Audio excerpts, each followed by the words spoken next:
Oke, Assalamualaikum warahmatullahi wabarakatuh. Eh, Sebelumnya, mohon maaf atas kegangguan suara, kebisingan suaranya yang terjadi pada video ini. Mungkin pada kesempatan kali ini saya akan mempresentasikan tugas minggu 5 ke-15 mata kuliah meteorologi pen, meteorologi penelitian pada sesi 100. Eh, Pada presentasi kali ini yang berisi pembahasan mengenai analisis data, mulai dari pengertian, jenis, keuntungan, langkah-langkah, terus teknik analisis sampai statistik dasar seperti mean, median, modus, dan juga uji T. Harapannya, presentasi ini dapat memberikan gambaran yang lebih jelas dan menyeluruh tentang proses analisis data dalam penelitian. eh nah, kita masuk pada pengantar analisis data. Yang bisa kita lihat di sini, pada bagian ini saya memberikan gambaran umum mengenai apa saja yang akan dibahas. Yang, yang akan dibahas, analisis data merupakan salah satu tahap inti dalam penelitian. Tanpa analisis yang benar, data yang kita kumpulkan tidak akan menghasilkan informasi yang berarti. Oleh karena itu, pemahaman yang baik mengenai analisis data sangat penting bagi setiap peneliti. Di sini, maaf, nih, uh, pada pembahasan video kali ini itu ada analisis data, teknik analisis data, dan statistik deskriptif, pengertian mean, median, dan modus tadi, dan inferensi statistik yang berisi dengan pengertian uji T nantinya. Kita masuk pada yang pertama, yaitu pengertian analisis data. Analisis data adalah proses fundamental dalam penelitian yang melibatkan mengorganisasi, mengelompokkan, mengelola, dan menafsirkan data untuk menghasilkan informasi yang bermakna. Tujuan utamanya adalah untuk menjawab rumusan masalah penelitian secara objektif. Dalam penelitian kuantitatif, prosesnya bersifat sistematis dengan menggunakan perhitungan statistik yang presisi. Sementara itu, dalam penelitian kualitatif, analisis data dilakukan melalui proses kategorisasi, reduksi data, dan interpretasi makna mendalam. Eh, adapun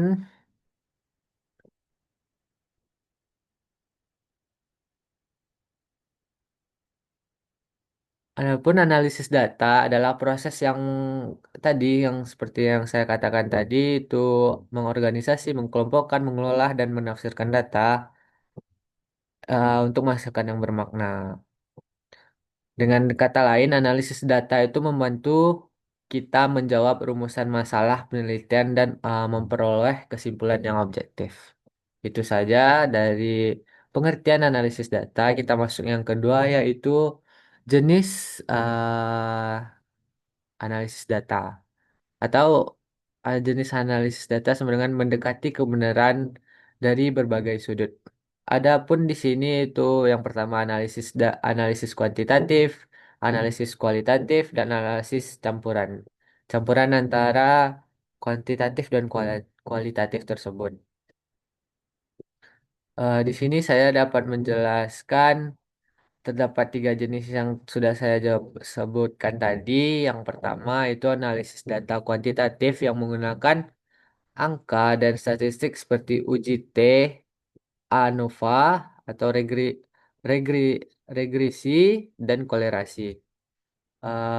Pada analisis data kualitatif ini, ya, bergeser. Nah, pendekatan ini berfokus pada penggunaan angka yang dan penghitungan statistik. Yang ini lebih pada fokus pada penghitungan data yang menggunakan angka.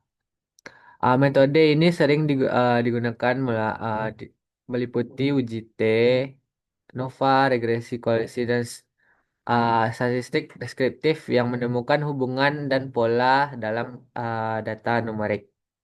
Yang kedua itu adalah eh, analisis kualitatif. Kualitatif ini melibatkan reduksi data, penyajian data, dan penarikan kesimpulan dari data non-numerik. Teknik umum termasuk analisis tematik, analisis isi, analisis wacana, dan seperti pendekatan interaktif yang dikemukakan oleh Mills dan Huberman. Dan yang ketiga itu adalah analisis campuran atau mix method. Mix method yaitu gabungan pendekatan kuantitatif dan kualitatif sehingga sehingga peneliti mendapatkan pemahaman yang lebih menyeluruh terhadap fenomena yang diteliti. Itu saja penjelasan dari analisis data. Kita masuk yang selanjutnya yaitu keuntungan analisis data. Keuntungan analisis data di sini ada beberapa keuntungan eh, jika kita melakukan analisis data. Yang pertama itu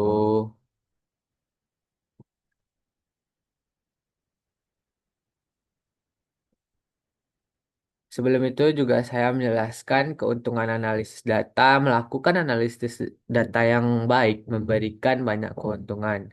Di antaranya kita mendapatkan informasi yang terstruktur. Informasi yang struktur. Ini apa nih? Nah, yang kedua, setelah kita mendapatkan informasi yang terstruktur, dapat membuat keputusan berdasarkan bukti yang kuat. Bukti-bukti yang kuat setelah data yang kita susun terstruktur tadi itu meningkatkan kredibilitas temuan penelitian dan menemukan pola yang tidak tampak secara langsung serta mengurangi bias peneliti. Keuntungan-keuntungan ini membuat analisis data menjadi tahapan yang sangat penting dalam penelitian apapun. Dalam berbagai dalam berbagai penelitian, analisis data ini sangat penting. Dan masuk ke pembahasan yang kita keempat, yaitu eh,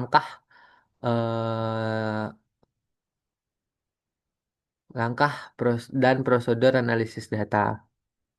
Yang pertama, dapat kita lihat di sini, dalam penelitian kuantitatif, langkah-langkah analisis dilakukan dilakukan dari editing atau memeriksa data.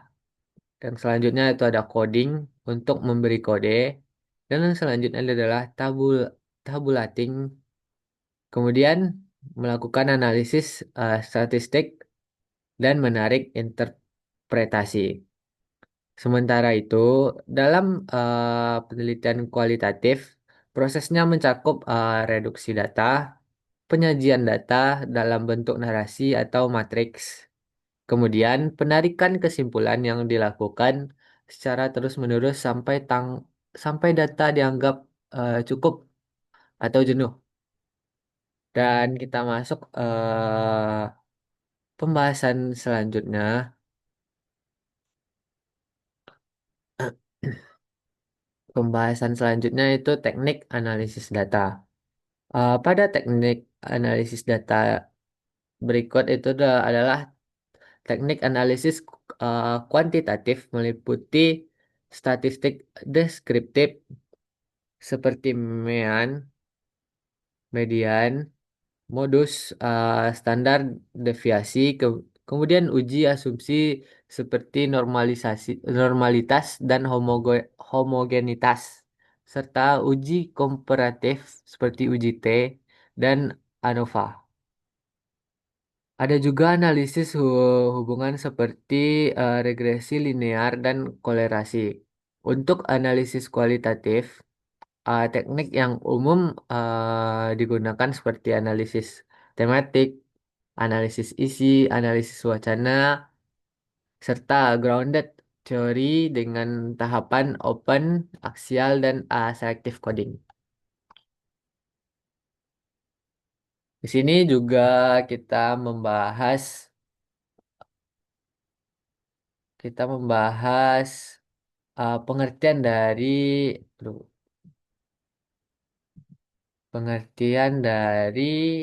mean, median, dan modus. Tiga ukuran pemutusan data ini fondasi dalam statistik deskriptif yang memahami distribusi data.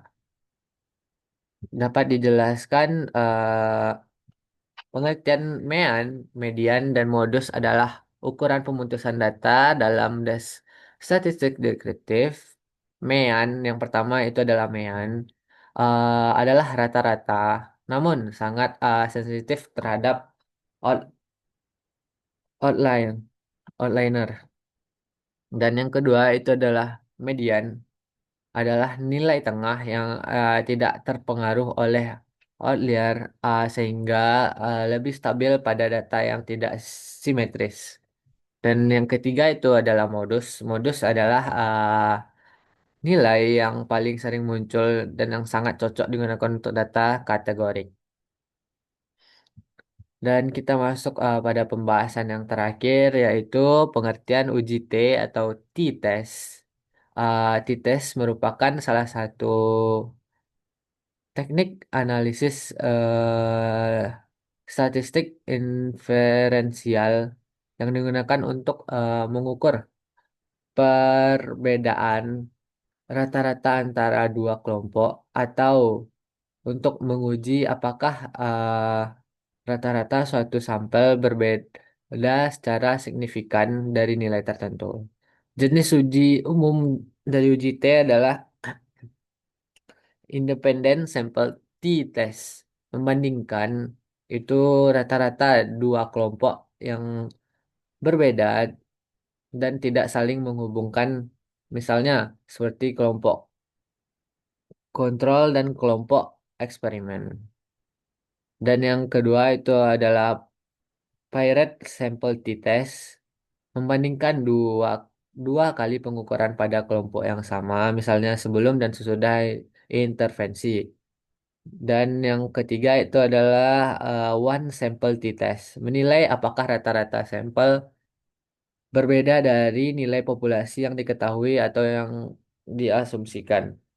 Dan jika uji T bekerja berdasarkan distribusi T-student, T-student dan sering digunakan bila ukuran sampel relatif kecil, biasanya ukuran dari 30 dan varian populasi tidak diketahui.